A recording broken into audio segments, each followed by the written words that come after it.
Kita bersyukur atas segala berkah dan perlindungan dari Yang Maha Kuasa bahwa kita dapat berkumpul mengikuti seminar Fikti seri ke-116 pada hari Minggu 17 November 2024 ini. Pertama-tama saya akan menyapa yang terhormat pada Ibu Direktur Tata Kelola Kesehatan Masyarakat Kementerian Kesehatan Republik Indonesia atau yang mewakili, yang terhormat Ketua Umum Perkumpulan Induk Organisasi Kesehatan Tradisional Indonesia, Dr. Eko Wahyu Kasih, SHMH, SEMM, SPD, MPD. Juga yang terhormat para pimpinan organisasi perkumpulan yang bergabung di dalam Fikti. Juga yang terhormat kepada semua peserta seminar Fikti yang berbahagia ini, yang telah sangat-sangat setia mengikuti kegiatan-kegiatan seminar ini. Kita ketahui bahwa seminar pada kali ini yaitu mengangkat sebuah topik yang sangat-sangat menarik, yang sedang tren di kalangan anak muda juga, yaitu Integrative Care for Narcissistic Personality Disorder. Seperti apa sih judul ini? Seperti apa sih pengetahuan atau ilmu yang kita bahas kali ini? Orang bilang narsistik, kamu narsis ya, gitu. Nah, apa sih sebetulnya narsistik personality disorder ini? Apakah yang orang sebut, oh itu adalah satu penyakit mental? Apakah gangguan-gangguan tersebut atau masalah tersebut dapat diatasi? Atau hanya dibiarkan saja kemudian kalau kita menghadapi orang-orang yang mengalami narsistik personality disorder ini hanya diam saja atau hanya menghindar atau bagaimana? Nah, kita menunggu menanti paparan-paparan dari para narasumber, ketiga narasumber yang luar biasa, yang banyak pengalamannya. Ada yang bilang bahwa NPD ini sesuatu yang sangat-sangat banyak dijumpai di kalangan masyarakat.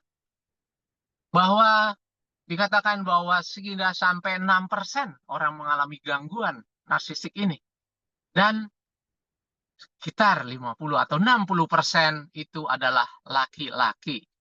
Jadi perlu selalu dicermati bahwa 6% itu bukan hal yang sedikit. Tetapi satu hal jumlah yang banyak, yang dimana itu bisa mengganggu kehidupan seseorang. Baik dalam kehidupan berkeluarga, di dalam lingkungan, ataupun di dalam pergaulan kita sehari-hari. Nah, ketiga narasumber hebat yang akan dihadirkan dan banyak pengalamannya ini, yaitu yang terhormat Bapak Dr. Sunarto, SPSI, MPSI, psikolog.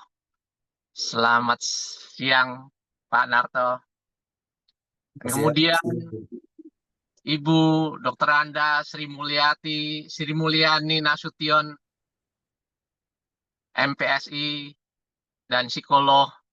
Kemudian yang ketiga yaitu Ibu Lucia P, SPD, CPHT, CI, CM, C, NVT, C, MNLP.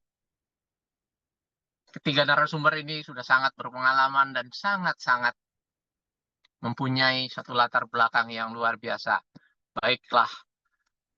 Oh iya, pastinya dengan dibawakan oleh moderator yang tidak asing, yaitu Pak Anas Kiki Anugrah. Selamat sore, Pak. Sore Pak. Baiklah, kita akan dengarkan, kita simak paparan-paparan ketiga narasumber ini Sebelumnya saya ucapkan terima kasih kepada para sponsor, kepada para panitia, dan semua yang terlibat di dalam e-seminar PIKTI ini. Tentunya dengan ucapan syukur dan rahmat dari Yang Maha Kuasa, e-seminar ini saya buka dengan resmi. Terima kasih. Selamat mengikuti e-seminar PIKTI ini. Saya kembalikan ke Pak Anas. Silakan Pak Anas. Baik, terima kasih Pak Suhu Haryanto atas opening speech-nya sangat luar biasa terkait dengan tema kita pada hari ini. Tentu tadi sudah dijelaskan bahwa hari ini kita akan sama-sama mendengar beberapa narasumber yang sangat luar biasa, akan tentunya berbagi pengalamannya, berbagi ilmunya, sehingga tentunya kita yang hadir di sini mendapatkan ilmu baru, pemahaman baru terkait dengan tema yang sangat menarik, yaitu Integrative Care for Narcissistic Personality Disorder. Jadi dijelaskan apakah ini menjadi sebuah masalah mental atau tidak, gitu ya. Jadi pada kesempatan kali ini kita masuk ke acara inti, yaitu acara penyampaian materi. Untuk pemateri pertama, yaitu Bapak Dr. Sunarto, SPSI, MPSI, psikolog. Selamat siang, dokter. Eh, sudah Saya bukan siap dokter, ya? Pak. Ya, Saya bukan udah dua kali dokter, Pak. saya nyapa ya, Pak Sunarto ya, Pak, izin. Baik, sebelum kita masuk ke pemateri, alangkah baiknya saya akan membacakan kurikulum vitae dari beliau pada siang hari ini. Izin saya share screen dulu Bapak. Oke, share screen. Sebentar, izin.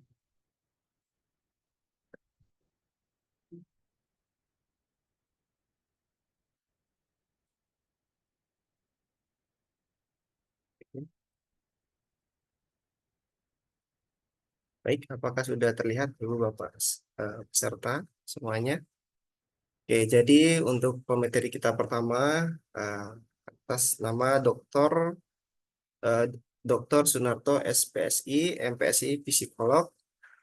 Beliau lahir di Karangrejo dan beliau saat ini sebagai praktisi psikolog dan dosen tetap di Universitas Harapan Medan, dan juga beliau pendidikan terakhirnya yaitu S3 Manajemen Pendidikan Universitas Negeri Medan, tahun lulusnya 2023, dan juga beliau juga punya banyak pengalaman organisasi dan sampai sekarang menjadi ketua Ikatan Psikologi Olahraga Sumatera Utara periode 2022 sampai sekarang atau 2026. Kemudian sekarang juga menjadi ketua DPW Perhimpunan Media Massa Nusantara Sumatera Utara 2024 sampai 2028. Dan juga beliau punya banyak pengalaman kerja yang tidak bisa saya sebutkan satu persatu, dan sampai sekarang ini menjadi dosen tetap program Magister Manajemen di Universitas Harapan Medan sejak 2023 sampai 2024, ya, masih masih beberapa tahun, beberapa bulan lagi ya Bapak. Kemudian juga beliau punya banyak prestasi yang didapatkan, salah satunya yaitu menjadi psikologis psikolog olahraga terbaik Sumatera tahun 2022, dan juga banyak prestasi yang lain yang tidak bisa saya sebutkan satu persatu. Baik, itulah kurikulum kita dari pemateri kita yang pertama, jadi banyak pengalamannya dan juga sangat sesuai dengan tema kita terkait dengan disorder narsistik ya, atau gangguan-gangguan kepribadian yang orang itu merasa superior atau kurangnya rasa empati pada eh, diri pribadi sendiri. Kemudian apakah ini menjadi sebuah masalah mental atau tidak? Tentu yang bisa menjawab adalah pemateri kita pada hari ini yang punya pengalaman, punya ilmu yang bisa dibagikan kepada kita semua. Baik, langsung saja kepada Dr. Sunarto, SPSI, MPSI, psikolog. Apakah sudah siap, Pak Sunarto? Oke, sudah siap. Ya, baik. Kepada Pak Sunarto, waktunya 30 menit ya Pak ya, karena terbatas waktu ya Pak ya. Oke, saya persilakan waktu dan tempatnya kepada Bapak. Baik, terima kasih. Saudara-saudara, selamat sore, selamat datang di sebuah kegiatan kita pada hari ini. Hari ini kita akan menyoroti tentang beberapa catatan yang sudah dipersiapkan pada hari ini, yaitu mengenai strategi perawatan narsistik, personality development, personality disorder ya. Ini bisa secara integrasi dari aspek psikologi, kemudian dari aspek yang terkait dengan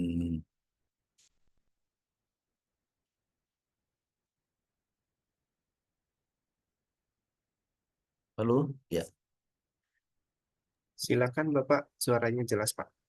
oke. Ya. Strategi perawatan ini terkait dengan yang kita soroti tadi, bagaimana strategi perawatan narsistik personality disorder yang menggunakan pendekatan integrasi dari aspek psikologi, kemudian dari aspek dua lagi, yaitu dari aspek yang disebut dengan Hah? Oh ya, dari aspek pendidikan juga dari aspek media massa. Baik, saudara-saudara, sebelum kita mulai, kita cek sebentar dulu dengan yang disebut eh, apa ya, mengenalkan sebentar meskipun tadi disebutkan oleh moderator. Next. Oke, ini hanya sebagai lintasan saja, sebagai praktisi saya masih berpraktek di psikologi dengan berizin praktek dan seterusnya. Pengalaman sebagai penyiar radio dan seterusnya, sekarang masih konsultan SDM dan pendidikan sejak 2000 sampai 2024 dan seterusnya. Baik, sekarang kita masuk ke bahasan kita. Sebelum kita mulai, saya ingin menyampaikan tentang yang disebut dengan studi kasus ya.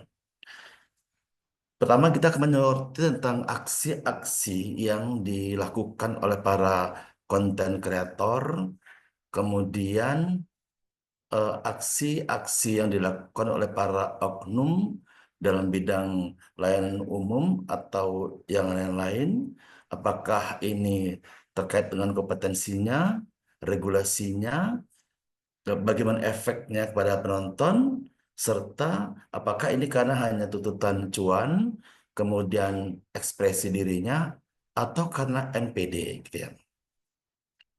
Nah, di dalam pembahasan hari ini mengenai studi kasus ini, secara umum kita masih baru ingat hangat-hangatnya dalam media sosial beberapa hari ini di platform banyak ya, di antaranya ada oknum yang menggunakan apa ya, kekuasaannya, misalnya dari sisi orang-orang yang dengan serta-merta menggunakan kekuasaan untuk menekan pihak lain, gitu ya, dengan untuk mendapatkan sesuatu dari pihak lain, gitu. Satu.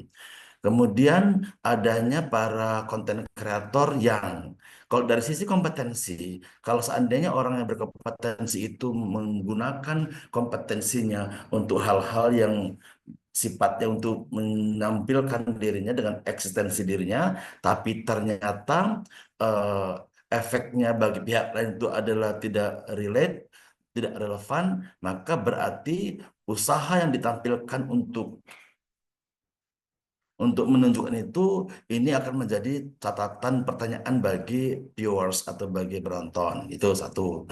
Kemudian bagi para konten kreator yang misalnya memang tidak punya kompetensi gitu ya, tapi berani untuk menunjukkan sisi-sisi yang memang tujuannya hanya untuk dua, ini sebenarnya ada dua, ada untuk famous, untuk terkenal, atau untuk mendapatkan cuan, maka berarti ketika seandainya yang ditampilkan itu menggunakan cara-cara di mana seseorang itu menjadi efeknya tidak relate, maka itu yang masih kita lihat gitu.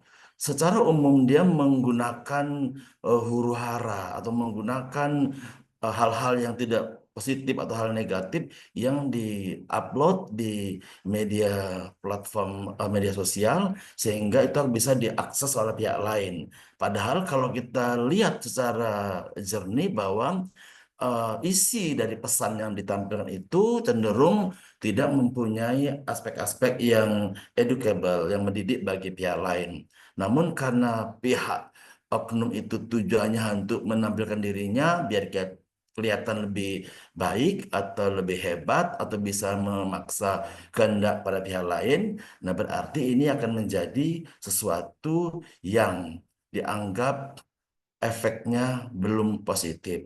Namun ternyata karena tidak ada regulasi, aturan main bahwa eh, tayangan, bahwa konten-konten yang disajikan secara bebas bisa diakses kapan saja, itu menyebabkan bahwa semakin kisruh ya, semakin hingar-bingarlah informasi-informasi yang ditampilkan oleh para konten kreator yang bisa jadi tujuannya hanya untuk mencari popularitas dan cuan, tapi efeknya bagi pihak lain itu tidak positif.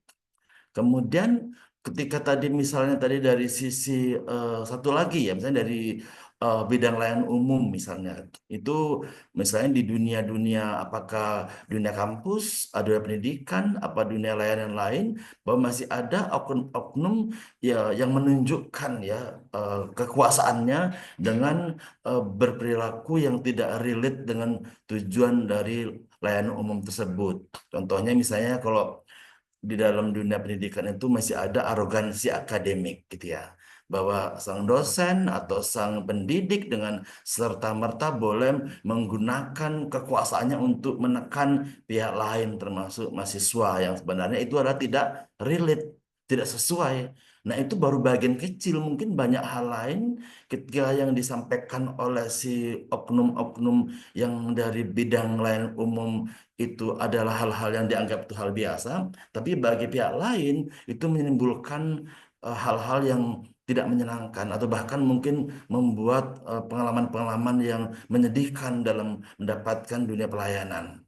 Banyak hal lah sebenarnya kalau kita lihat mungkin dari berbagai dimensi, ada layanan dari mulai pendidikan level bawah sampai yang S3 sekalipun masih ada arogansi akademik yang tentu saja itu akan dimiliki oleh para oknum.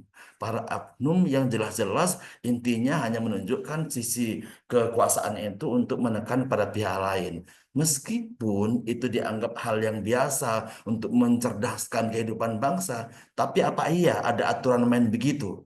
Kan tidak toh? Sehingga dengan begitu dari regulasi yang selama ini dianggap mungkin dia tugas para pendidik harus begitu menimbulkan banyak kepedihan dan lain sebagainya.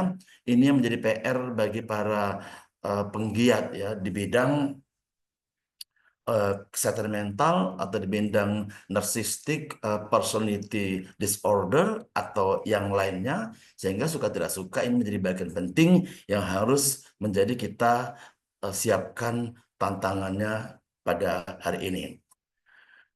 Nah, saudara-saudara semua, saya di sini adalah eh, ingin memberikan gambaran kepada kita secara holistik bahwa nanti ada strategi-strategi yang mungkin saja secara konten akan disampaikan oleh pembicara yang lain, mungkin hanya selintas saja yang ingin saya sampaikan, sehingga dengan begitu nanti ini akan menjadi integrated ya antara saya, pembicara 2 dan pembicara 3 yang manakala nanti pada saat kita nanti sampaikan bersamaan secara paralel mungkin nanti bisa ditanyakan pada sesi tanya jawab. Baik, itu sekedar dari studi kasus yang nampak di hari ini bahwa apakah dari para konten atau para seniman gitu ya. Mungkin kalau dari sisi para seniman atau orang-orang yang punya kompetensi bahwa eh, kemampuannya keahliannya diverifikasi oleh lembaga yang resmi, oleh pihak yang terkait, sehingga ketika dia menyajikan muatan konten itu, maka dianggap dia kompeten. Tapi bila tidak, mungkin kalau dari sisi-sisi yang sederhana, saya cek ulang lagi bahwa misalnya ada konten untuk membuat misalnya makanan itu ya dari seni gitu ya, itu masih tidak ada apa ya batasan-batasan yang efeknya kepada penonton. Tapi kalau seandainya konten itu berisikan konten-konten yang berkaitan dengan kesehatan misalnya, meskipun obat-obat tradisional dianggap itu nggak ada dampaknya, tapi ketika orang yang menyajikan itu, dia dengan PD-nya, dengan yakinnya memberikan pemahaman itu kepada pihak lain, dan dari jumlah viewers yang menonton kita nggak tahu berapa yang menggunakan atau berapa yang tidak. Nah ini kan ini perlu dibuatlah sebuah regulasi karena efek pada penonton itu akan menjadi tidak sederhana. Jadi eh, para orang ya, para SDM yang membuat konten itu dengan tujuan apapun, apakah hanya sekedar menunjukkan kehebatan dia atau pengalaman dia dan lain sebagainya, bila ini ternyata infeknya tidak berkonotasi positif, maka ini harus dilakukan sebuah evaluasi. Tapi sayangnya di jalur platform yang bisa akses sembarang itu, bebas itu, ini menjadi PR bagi kita orang-orang dewasa agar bagaimana caranya agar konsep-konsep ini dinyatakan sebagai konsep-konsep yang disesuaikan dengan kebutuhan masyarakat, kontennya atau apa namanya isinya gitu. Sehingga dengan demikian eh, yang dipakai oleh para konten kreator, oleh para oknum yang melalui rekam jejak di digital misalnya yang bisa diakses banyak orang, itu bisa menjadi lebih berkurang atau bisa sesuai dengan keadaan kita. Tapi memang di dalam implementasinya para oknum atau para individu yang mempunyai kegiatan, punya keinginan yang tujuannya untuk mengeksplor dirinya sebagai bentuk eksistensi itu menjadi catatan bagi kita semua agar itu ternyata bisa dijadikan sebagai pihak-pihak yang harus bertanggung jawab dengan hal-hal yang terjadi berikutnya. Gitu. Baik, next.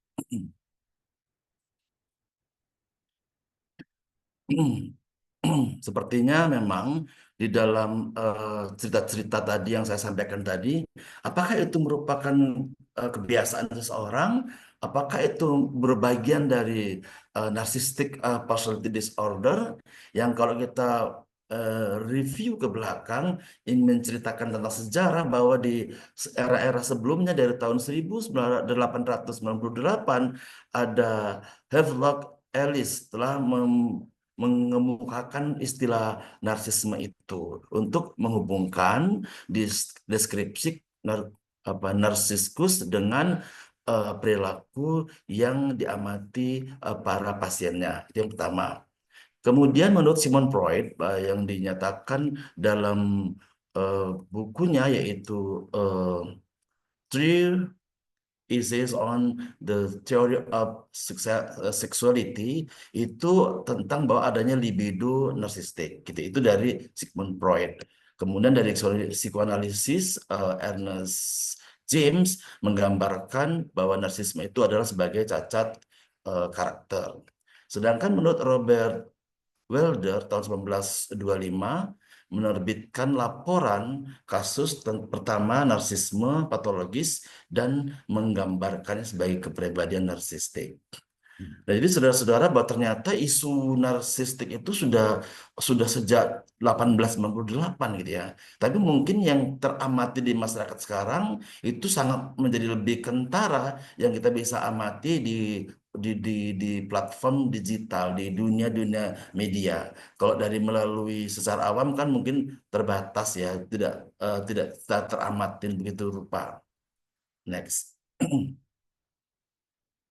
Namun kalau kita mencermati secara usulnya, kalau di dalam DSM-5 itu dikelompokkan pada kelompok B, di mana gangguan narcissistic personality disorder itu dikategorikan sebagai gangguan kepribadian dengan ciri-ciri dramatis, ya, kemudian emosional atau tidak menentu, termasuk gangguan antisosial dan narsistik.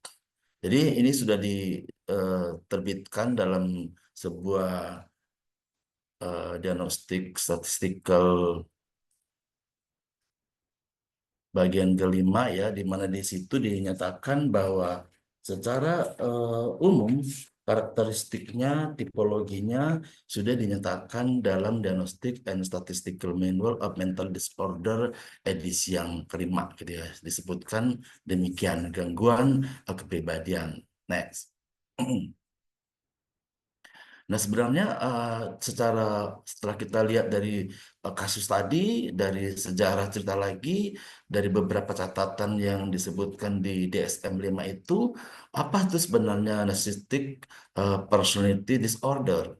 Jadi kalau kita cermati situ adalah merupakan gangguan kepribadian yang ditandai dengan harga diri yang sangat tinggi, kemudian kebutuhan untuk dikagumi, dan kurangnya empati terhadap orang lain untuk keuntungan pribadi dan merasa berhak ya terhadap mereka untuk mendapatkan perlakuan khusus. Nah ini, jadi kalau seandainya masih di kisaran bahwa pengen dikagumi, pengen dihargai, merasa tinggi, eh, apa namanya ya, memandang diri terlalu tinggi, orang lain itu tidak gitu ya. Nah ini harus diwaspadai apakah ini memang ada indikasi ke sana atau nanti dikaitkan dengan hal-hal yang mendukung lainnya. Jadi tidak secara parsial tapi harus integrated gitu. Next. Nah, ciri-ciri yang lain adalah di mana para pengidap narcissistic personality disorder diri merasa penting gitu, ya, dirinya penting gitu. Khayalan yang berlebihan pada pencapaian gitu. Kemudian meyakini dirinya itu lebih unggul dari yang lain gitu. Kebutuhan untuk dikagumi, merasa memiliki hak yang spesial dan lain-lain. Mungkin nanti kalau kita implementasikan di lapangan, ada orang yang menganggap bahwa dirinya itu paling super, istimewa, bisa menghardik orang sesuka-sukanya, misalnya kan hanya merasa diri lebih tinggi, senior, lebih hebat dan seterusnya. Untuk kondisi ini yang menjadi ciri-ciri yang tadi kita eh, sesuaikan, kita dapatkan dari adanya yang di DSM-5 tadi ya. Lanjut. Nah, secara dinamika psikologisnya ya, narcissistic personality disorder itu sebenarnya adalah merupakan pengalaman ya, perkembangan negatif. Jadi dari sejak masa kanak-kanak misalnya merasa ditolak ya, ditolak sehingga kerapuhan ego dapat berkontribusi terhadap perkembangan narsistik personality disorder pada masa dewasa. Atau sebaliknya, pada masa anak-anak mendapatkan pujian, pengakuan yang terlalu banyak tanpa ada pembenaran jika ada yang silap atau yang salah. Bukankah dalam perkembangan kepribadian seseorang itu adanya reward and punishment? Seandainya di dalam perilakunya tidak benar atau salah, maka harus diluruskan sehingga ini tidak menjadi sebuah keyakinannya yang berlangsung lama, dan kondisi ini akan menjadikan seseorang itu menganggap bahwa semuanya boleh, semuanya benar. Padahal dalam proses pembelajaran dalam kehidupan seseorang sudah pasti identik dengan adanya reward and punishment. Lanjut. Penyebab lain dari narcissistic personality disorder sebenarnya belum diketahui pasti. Namun, diduga merupakan kombinasi ya dari sektor genetika, kemudian lingkungan, dan kondisi psikologisnya. Mungkin kalau dijabarkan bahwa dalam kehidupan sehari-hari, bahwa anak-anak yang di lingkungan misalnya ini, yang pemarah, tuh kan, yang high temper, tuh kan, jadi mempelajarinya seolah-olah dalam menjalani kehidupan itu caranya kayak gitu ya, lingkungannya begitu. Jadi tidak ada unsur di mana di dalam proses pembelajaran itu kan seyogianya ada unsur-unsur yang seandainya ada unsur genetik, ada lingkungan, kemudian ada psikologisnya, ternyata bisa dilakukan di interaksi sosialnya menjadi tidak demikian, sehingga proses penyebabnya itu menjadi tidak selamanya terjadi. Karena lingkungan itu bisa menyebabkan pembelajaran bagi seseorang bahwa menghargai orang lain, menyayangi orang lain itu tumbuh menjadi rasa empati yang di dalam NPD itu dari teori yang disampaikan tadi itu kayaknya berkurang. Sehingga dengan demikian penyebabnya itu bisa menjadi tumbuh dan tidak karena faktor lingkungan dan atau faktor kondisi psikologisnya. Mungkin juga di faktor psikologisnya ini ketika aspek kepribadiannya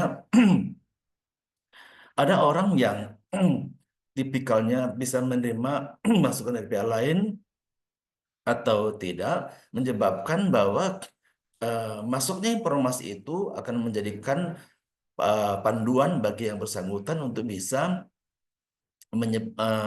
mengcounter atau menjalani hidup seperti layaknya yang dia sadari karena di aspek pribadian itu yang pribadinya kuat misalnya dia menjadi orang yang tidak mudah terpengaruh oleh pihak lain sehingga informasi-informasi yang didapat dari lingkungan keluarganya ternyata tidak relate dengan dunia pergaulannya itu menjadi tidak diakses semuanya sehingga akan mempengaruhi penyebabnya mungkin menjadi tidak kuat dan atau menjadi kuat dan seterusnya. Lanjut. Nah, hal yang sangat sering menjadi perhatian bagi pihak lain adalah sang pengidap NPD itu ya, merasa sangat terancam ini ya, terancam atau sangat tersinggung atau kegagalan dan akan meresponnya dengan cara marah dan bahasa-bahasa yang kasar lah gitu ya. Mungkin berarti kalau kita lihat di platform digital ada orang yang kontennya reaksinya begitu. Nah, jangan-jangan itu sudah bagian terkecil yang bisa kita amati dari adanya NPD gitu. Gitu ya. Menggunakan bahasanya, kalimat-kalimatnya yang tidak pantas dan tidak layak, tetapi itu ternyata dijadikan sebuah cara untuk mendapatkan popularitas sekaligus untuk mendapatkan cuan gitu ya. Lanjut.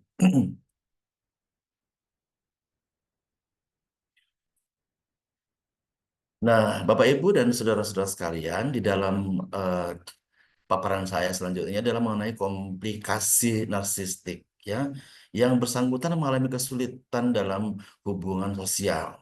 Ya, hubungan sosial susah ini. Apakah high temper, gampang tersinggung, mudah merajuk gitu dan seterusnya, atau masalah-masalah dalam pekerjaan pun akan menjadi repot. Kenapa? Karena dia akan berhadapan dengan orang yang heterogen, majemuk ya, bukan makanya mungkin ketika ini menjadi berlangsung terus dalam menghadapi sosialnya, menghadapi pekerjaan atau sekolah atau kampus, jadi akan mengalami stres yang berkepanjangan atau bahkan bisa mengalami kecemasan yang berkepanjangan juga. Bisa dibayangkan bahwa indikasi begini ini akan menyebabkan yang bersangkutan menjadi pribadi-pribadi yang serba sulit. Mau bergaul dalam dirinya punya kebutuhan untuk dihargai tinggi, tapi untuk memberikan perhatian kepada pihak lain, menghormati, menyayangi itu menjadi sesuatu yang mahal baginya, menjadi tidak terbiasa. Dan kondisi inilah yang seharusnya ini nanti menjadi bagaimana strategi uh, penata laksanaannya dalam perawatannya, gitu ya. Sudah ada yang nanti disampaikan oleh pihak-pihak yang lain. Lanjut. Nah, secara gambaran sementara gitu ya, ketika kita ketemu dengan masalah yang disebut dengan NPD tadi, secara psikologis akan menggunakan beberapa pendekatan.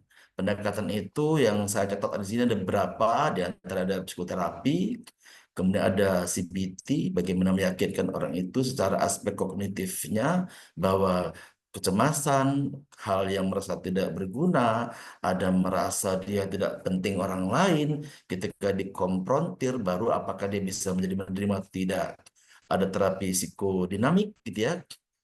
Nah, ini menjadi catatan buat kita semua bahwa mentalization based terapi ini juga menjadi catatan apakah ini bisa diterapkan karena di dalam implementasinya tidak semua tidak tidak banyak ya para apa namanya narcissistic personality disorder itu merasa dirinya bermasalah gitu. Yang masalah adalah orang lain, dia tidak gitu. Sehingga kondisi ini akan menjadi PR bagi orang-orang terdekatnya untuk bisa nggak bagaimana caranya pendekatan-pendekatan secara persuasif agar bisa diajak serta untuk menghadapi sebuah proses terapi melalui pendekatan psikologis misalnya. Ada pendekatan bagaimana empatinya atau menggunakan family terapi atau pasangannya. Karena secara tidak langsung bahwa yang yang sudah punya pasangan ini tentu akan menjadi PR yang sangat berat gitu. Kenapa? Karena di dalam implementasinya bahwa meyakinkan pasangan dari urusan A sampai Z itu saja mungkin butuh penyesuaian, apalagi kalau seandainya urusan yang berkaitan dengan permasalahan atau kondisi hambatan atau kelemahan atau kekurangan yang dialami oleh pasangan menjadi harus bisa bekerja sama, ini menjadi PR yang sangat berat tentunya. Kemudian dari pendekatan berikutnya menggunakan pendekatan pendidikan.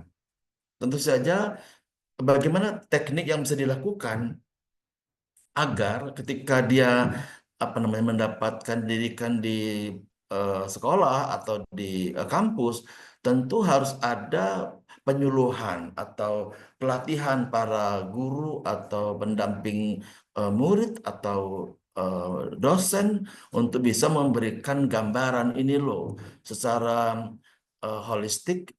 NPD ini mengalami gangguan seperti ini, seperti ini, seperti ini. Lalu bagaimana meyakinkan bahwa pengurangan terhadap indikasi-indikasi yang menyebabkan dia eh, NPD itu melalui proses kognitifnya gitu ya, mengenai mindsetnya gitu ya, melalui perilakunya, ini menjadikan bahwa pendidikan menjadi eh, objek yang sangat penting, di mana orang-orang yang akan terlibat di sini tentu saja orang-orang yang sudah paham tentang adanya NPD, Narcissistic Personality Disorder. Sehingga penyuluhan, pelatihan atau guru atau pendamping atau dosen dan seterusnya itu akan menjadi orang yang memberikan apa ya perhatian atau memberikan waktu, memberikan kesempatan pada para penyandang kalau seandainya ada gitu ya. Dan ini menjadi penting. Kemudian kolaborasi dengan tenaga kesehatan mental. Berarti ada sebuah event yang dilakukan secara berkesinambungan untuk memetakan apakah di antara di dalam proses pembelajaran atau kampus atau apa namanya dunia sekolah itu ada nggak yang terindikasi demikian. Nah, kalau seandainya ada, berarti pihak sekolah akan menyediakan sebuah event-event yang bersifat berkesinambungan, ya. Baru yang berikutnya adalah pemantauan atau evaluasi berkala. Tentu saja dalam setiap progres ya sebuah progres itu ada perencanaan, ada pelaksanaan dan ada evaluasi. Kalau seandainya dari proses yang dilakukan ternyata dari proses dan outputnya nggak nemu, nah berarti harus dilakukan pengulangan metode. Apakah dengan begitu dianggap ini sebuah metode yang bisa berinfek positif atau sebaliknya?